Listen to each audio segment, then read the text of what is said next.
কক্সবাজারের সবশেষ পরিস্থিতি জানিয়েছেন আমাদের স্টাফ করেসপন্ডেন্ট ইকরাম চৌধুরী টিপু। টিপু, পাহাড় ধসে তো 6 জনের মৃত্যু হয়েছে, আর ভারী বৃষ্টিপাতে প্লাবিত কক্সবাজার শহর। পুরো সার্বিক পরিস্থিতি আমাদের জানান।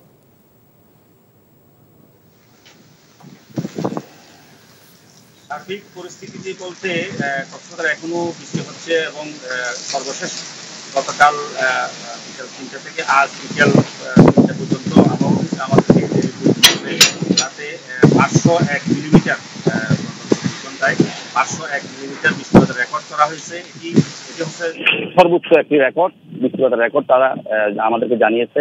এখনো বৃষ্টি হচ্ছে, তারা আমাদেরকে আরো জানিয়েছে যে ভারী বৃষ্টিপাতের সম্ভাবনা এখনো আছে এবং ঝুঁকিপূর্ণ পাহাড় ধসের আশঙ্কাও তারা আশঙ্কা করছে। এই কারণে প্রশাসনের পক্ষ থেকে গত 2 দিন ধরেই বিভিন্ন এলাকায় ঝুঁকিপূর্ণ বসবাসকারী যারা আছে তাদেরকে নিরাপদে সরিয়ে যেতে অনেক জায়গায় মাইকিং শুরু করেছে।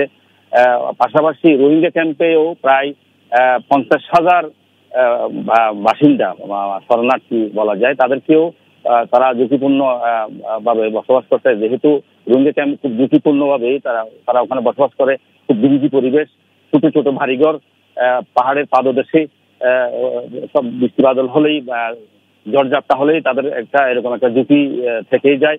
এই কারণেই ওখানেও ঝুঁকিপূর্ণ যারা বসবাস করে তাদেরকে নিরাপদে সরিয়ে নেওয়ার জন্য শরণার্থী কমিশনের পক্ষ থেকে বলা হয়েছে। তো এরপরেও তারা সতর্কতা আছে, ওখানে স্বেচ্ছাসেবকরা কাজ করছে।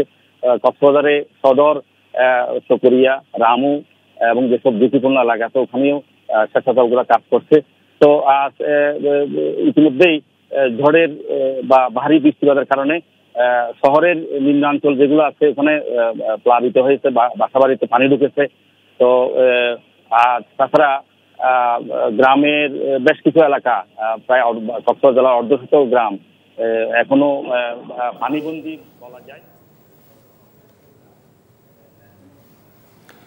কক্সবাজার থেকে জানছিলাম সার্বিক পরিস্থিতির খবর।